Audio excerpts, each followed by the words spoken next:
поневоле я уже втянут, и пока сопротивляюсь так, ну у нас свои как бы такие договоры негласные. Дом проявился, уже много лет усиливается поток. И что здесь? So we just hiked for I don't know how many kilometers through mud, through logging camps, through knee-deep mud, sliding around in mud. We went through that river where I got soaked up to my knee.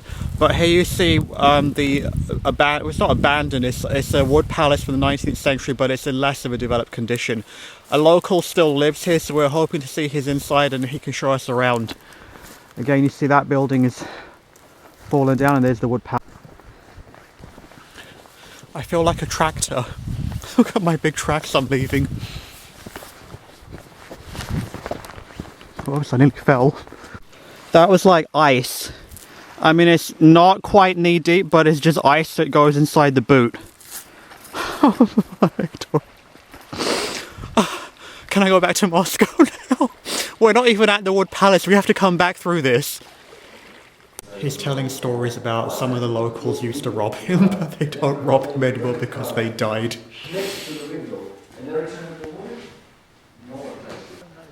If you can do the trek in the mud and everything. Yeah, if you can do the trek in the mud and make your way here. As you can see, I mean, I put the boots back on. We have to go back in the mud, back through that river. But yeah, it's worth it.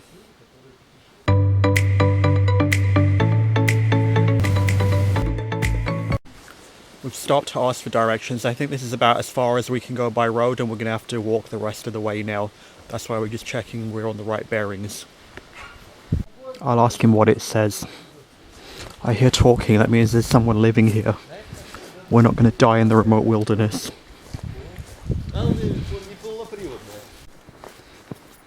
This is really being churned up.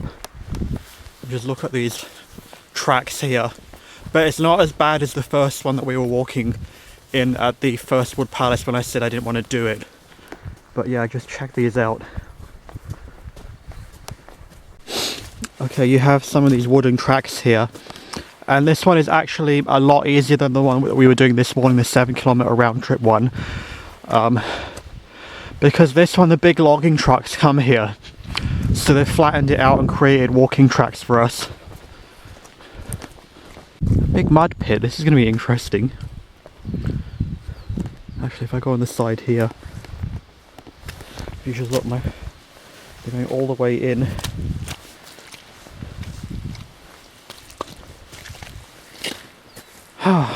I don't even do this in Canada. What's the river? No, I said that we did almost the full way to the river. Oh, to the river. And from the river to the palace, it's not far. So we've come from this distance and somehow have to cross this. And now there's going to be a river crossing, so we have to see how deep the river is. And you can see how deep the mud is going in here. Sometimes my boot gets completely stuck. And I have to hold my welly from the back and pull it out from the ankle there. I'm just getting stuck again. A few times I've fallen in, that's why I'm going slowly and carefully. And he's just rushing off, not even turning around to see where I am, if I'm alive or not. Apparently this is normal for him, but when you have, look, see there, completely in. When you have someone doing this for the first time, you should be a lot more careful and check out on, look, I can't even see him. My feet are completely in. Alright. I'm supposed to cross this river. I think this is at least more than 1 meter deep. So he's using me as a guinea pig to see how deep it is first. So I took everything out of my pockets because I swear it's going to go deeper than the boot. Oh shit. That was like ice. I mean, it's not quite knee deep, but it's just ice that goes inside the boot. Can I go back to Moscow now? We're not even at the Wood Palace, we have to come back through this. This is the aftermath. My camera is filthy and covered in mud. I had to take my socks off because they're completely soaked through. I had to take the socks inside the boots out because they were completely soaked through as well. Like, they're like towels, so they're completely soaked through. So it's not quite up to your knee, but it is deeper than the boot. So I think going back, I'm just going to take the boots off. We're sort of trapped again. It's all waterlogged. So maybe if we cross here, that's what we're going to do. We're going to cross over here and go around the side. Success, we're just coming into view now. So, bit of a trek, make sure you're up for it. As you can see, the front driveway is a lot less developed.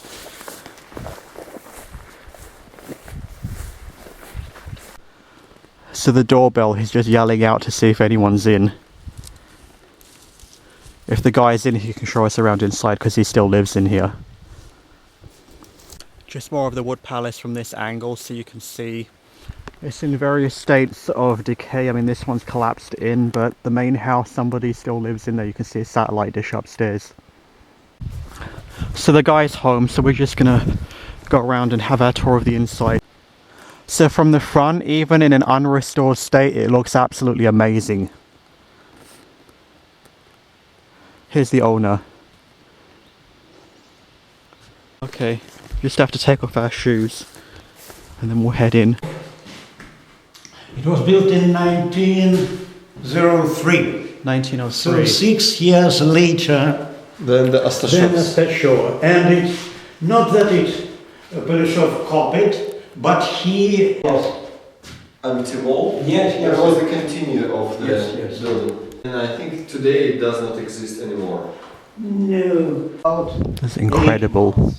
Ah, so you don't live here all the year? No, I never stayed here.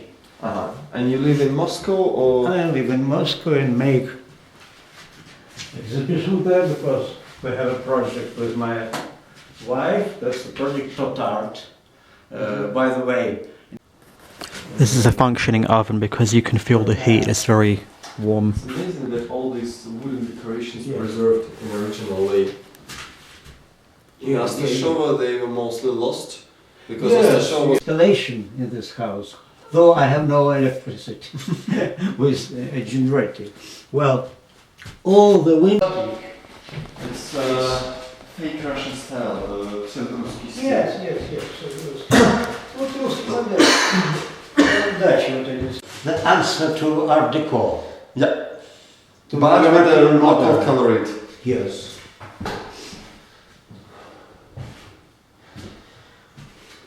This was the main stairways, and the main stairways was traditionally very decorated with the idea that you go in and this is like the parade meeting place. Yes. So when Change. and what was here? And It was the Holland style stove. I made the new door from the other cottage, and there were only It was the a hole. black, and the Stove. What was the stove? It was.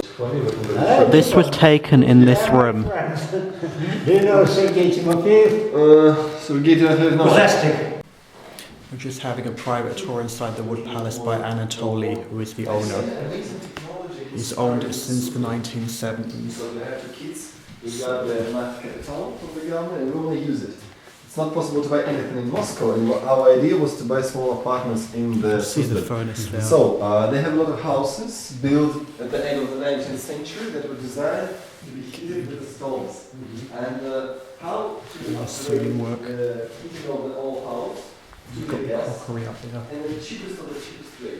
The way that you take apart the stove and you put the new heating system, it's very expensive. So what they do, it's amazing how cheap it is. They were trying to separate areas where people burn wood from the areas where they spend time, because from the stove you always have some ash. So to do that, here was the wall with the door with the decorations. So here some workers, they were, oh by the way, it's warm. One stove, two stove, and the enter to the third stove. That was taken apart. You see? Just see how wide is the piece of the wood. But this. So here was the third one. here, I suppose, was some decoration. Yeah, rustic or So we've come up to the top floor. There's some, I guess, summer rooms here. This area here. Yeah, this area is, it's kind of lopsided. There's another summer room here. I guess these would be like tea rooms or something if this was a hotel. Because you have the nice views here.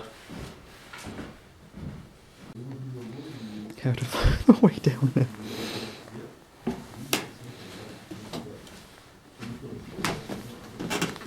Here is only the documentation. So, at night it was well, such a story, and photo I think persons Anatoly. What is your and email. So I have. No, now the signal is only when my generator is. No, I understand.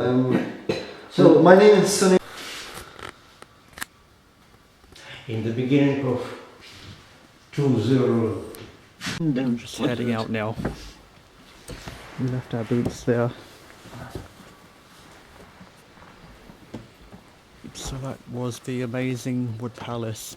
This alley is as old as the cottage, but perhaps even. Chatting a bit more. So he's a very friendly chap. He speaks fluent English. He worked as an interpreter during Soviet times. He's published a few books. So he lives as a fly there. He has an apartment in Moscow, so he comes here in the summer months, and his Moscow apartment he uses as an art gallery. He bought the property in the 1970s, and he slowly has bought up the neighbouring plots of land as well. So we were joking, he's like, this is a palace, so he's king of his palace. The neighbour, where did that house go? The neighbour died, which is why that roof all collapsed. But yeah, I mean, so the neighbour, he's saying she died, and that's why the house is now collapsing, because there's no one there to look after it. Again, a lot of the intricate carvings. So this is older than the wood palace that we're staying at. This one was built in 1903. It was taken over in the Soviet times. It was used as a school. Then he bought it in the 1970s. So there is a history to it. He'll explain the whole thing to you. You just have to do the legwork of coming here. Back to our favourite spot, so I think we've figured out how to do this easier now. So we've just taken all the socks off. We're just going to put the boot in like that. Carry all of this because it will get wet. And we're just going to head off now.